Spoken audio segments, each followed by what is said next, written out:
حکومت کی طرف سے اس مہلک بیماری سے حفاظت کے جو بھی تدابیر بتائی گئی تھی ان تمام تدابیروں کو اختیار کیا گیا اور حکومت کی گائیڈ لائنز کا پالن کیا گیا اور ہر جگہ پر تاکہ یہ مہلک بیماری مزید نہ بڑھ سکے۔ میں ایک بات کہنا چاہ رہا ہوں جو یہ کہ اس کا ڈر بہت زیادہ ہے، لیکن وہ لوگ جو صاحب ایمان تھے جن کے دل کے اندر ایمان تھا انہوں نے اس بیماری کو ایک بیماری رکھا۔ ان کے یہاں جیسے ایک بیماری ہوتی ہے اس بیماری کا جو درجہ ہے اس کو وہیں رکھا گیا، لیکن غیروں کے اندر بہت زیادہ اس کا اثر اور اس کا ڈر اور اتنا خوف تھا کہ جس کو ہم نے اپنی آنکھوں سے دیکھا۔ ایک واضح فرق ملا، بلکہ شروع میں تو یہاں تک کہا گیا کہ جو ایک طبقہ ہے مخصوص طبقہ وہ اس مرض سے ڈر ہی نہیں رہا اور اسے بدنام کیا گیا، اور جیسا کہ مرکز اور تبلیغ والوں کو اس میں گھسیٹا گیا۔ پھر آج وہی لوگ جنہوں نے بدنام کیا تھا آج وہ کہہ رہے کچھ نہیں ترنت پڑتا ہے، ورنہ تو بیماری ہے، اور بیماری ہم سب کا ایمان ہے کہ بیماری اللہ کی طرف سے آتی ہے اور اللہ ہی کی طرف سے جاتی ہے، اس میں کسی کا کوئی دخل نہیں ہے کہ اگر کسی آدمی سے مل لیا جائے گا تو اس کی منتقل ہو جائے گی، سرایت کر جائے گی۔ آپ نے دیکھا ہوگا کہ بینکوں کے آگے اتنی لمبی لمبی لائنیں لگی رہی، مسلسل شراب خانوں کے اندر بھیڑ جمع ہو گئی، لیکن حکومت کی گائیڈ لائن تھی بھائی مسجدیں بند رہیں، مندریں بند رہیں، اور جو عبادت خانے ہیں بند رہیں۔ ٹھیک ہے، ہم اس نظام کے تحت میں جی رہے ہیں، اس لیے ہم حکومت کی جو بھی گائیڈ لائنز ہوگی اس کا ہم پالن کریں گے، اس کے اعتبار سے ہم اپنی مذہبی رسومات کو ادا کریں گے انشاءاللہ۔ لیکن جو ایک واضح فرق ہے غیروں میں اور ہم میں، اس فرق کی بنیاد صرف اور صرف اسلام ہے، کیونکہ اسلام کی بنیاد شکوک و شبہات پر نہیں ہے۔ اسلام کی بنیاد مضبوط اور بہت ٹھوس ہے اور بہت ٹھوس عقیدے پر مبنی ہے۔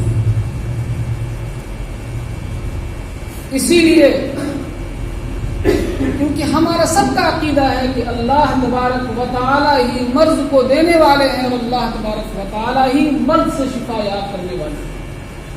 ایاک نعبد و ایاک نستعین، ہم تیری ہی عبادت کرتے ہیں اور تجھ سے ہی مدد طلب کرتے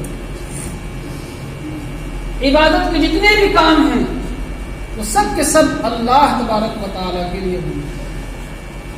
آیت کا ٹکڑا چھوٹا سا ہے، جب ایک بندہ ایمان لے کر کے آتا ہے اور کہتا ہے اشہد ان لا الہ الا اللہ و اشہد ان محمد عبدہ و رسولہ، اب عبادت کے تعلق سے جتنے بھی کام ہوتے ہیں، چاہے وہ نماز کا کام ہو، سجدے کا کام ہو، چاہے طواف کا کام ہو، چاہے زکوٰۃ کا کام ہو، عبادت کے لائن سے جتنے بھی کام ہیں وہ صرف اور صرف اللہ کے لیے ہوں گے۔ اگر غیر اللہ کے لیے ہو جائیں گے تو اس کو شرک کہا جائے گا۔ غیر اللہ کے لیے ہونے میں شرک کیوں نہیں ہوگا؟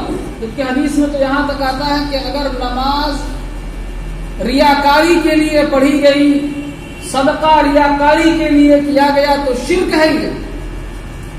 اگر سجدہ جو ہے وہ غیر اللہ کو کیا جائے گا، کسی پیر کو کیا جائے گا، کسی ولی کو کیا جائے گا، تو کیا وہ شرک نہیں ہوگا؟ میرے دوستو بزرگوں، یہ آیت بتلاتی ہے کہ عبادت کا تعلق، معبود تعلق صرف اور صرف اللہ کی ذات سے ہے۔ اور دوسرا جملہ ہے وَإِيَّاكَ نَسْتَعِينُ، ہم تجھ سے ہی مدد طلب کرتے ہیں۔ عبادت بھی اللہ تبارک و تعالیٰ کی جائے گی اور مدد بھی اسی سے نہ مانگی جائے گی۔ آج ہم اپنے سماج میں اور معاشرے میں اور انسانی زندگی کے اندر ایک دوسرے سے مدد طلب کرتے ہیں۔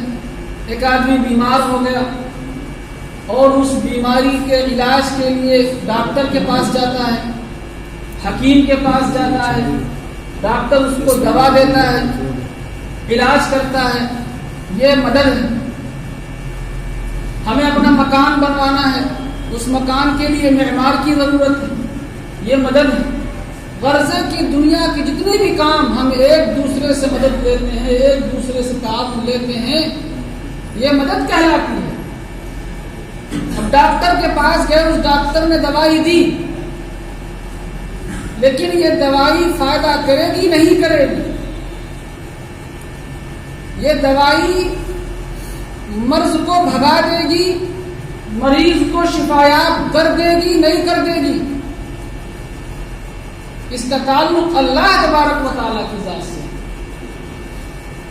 اگر ڈاکٹر کی ذات سے ہوتا یا دوائی کی ذات سے ہوتا تو ایک ہی دوا کبھی کام کرتی ہے اور وہی دوا کبھی اسی انسان کو اسی مرض کے لیے ہوتی ہے اور نقصان کر جاتی ہے۔ پتہ یہ چلا کہ دوائی جو ہے وہ سبب کے درجے میں ہے، اور اس سبب کے اندر کرنے کی تاثیر پیدا کرنے والی ذات اللہ تبارک۔ وہ سبب مؤثر کب ہوگا؟ جب اللہ تبارک و تعالیٰ کی اجازت ہوگی، اس کا حکم ہوگا، تب اس بیماری کو وہ دوائی بھگا دے گی اور مریض شفا یاب ہوگا۔ میں نے ایک کتاب میں پڑھا، مفتی تقی صاحب عثمانی دامت برکاتہم العالیہ بہت بڑے عالم ہیں، شیخ الاسلام کے لقب سے انہیں ملقب کیا جاتا ہے، اور ایشیا بر صغیر کے نمایاں اور ممتاز عالموں میں ان کا شمار ہوتا ہے اس وقت۔ انہوں نے کہا کہ ایک ڈاکٹر صاحب تھے، میرے بڑے اچھے ملنے والے تھے اور بڑے ماہر تجربہ کار ڈاکٹر تھے۔ ان کی پوری زندگی اسی پیشے میں گزری، اور ان کا کلینک اور ان کا جو مطب تھا بہت ہی پرہجوم رہا کرتا تھا۔ ان کے یہاں مریضوں کی لائن لگا کرتی تھی۔ وہ کہتے ہیں کہ میرا ان سے متبادلہ خیال ہوا تو اس نے کہا کہ میری عمر 75 سال ہو گئی ہے اور میں مسلسل اسی میں لگا ہوا ہوں۔ میرا تجربہ ہے کہ میں اس نتیجے پر پہنچا ہوں کہ یہ دوائی ایک ڈاکٹر کسی مریض کو دیتا ہے، یہ براہ راست اثر نہیں کرتی۔ جب دوائی مریض کھاتا ہے کسی بیماری سے شفا یابی کے لیے، تو اس کے پیٹ میں جانے سے پہلے وہ دوائی اللہ کی طرف رجوع کرتی ہے کہ میں اس دوائی سے، اس دوائی کہتی کہ میں اس کو نقصان پہنچاؤں یا فائدہ پہنچاؤں۔ اللہ کی طرف سے اگر حکم آ گیا کہ ہاں فائدہ پہنچانا ہے تو پھر اللہ تبارک و تعالیٰ ہی فائدہ پہنچاتا ہے۔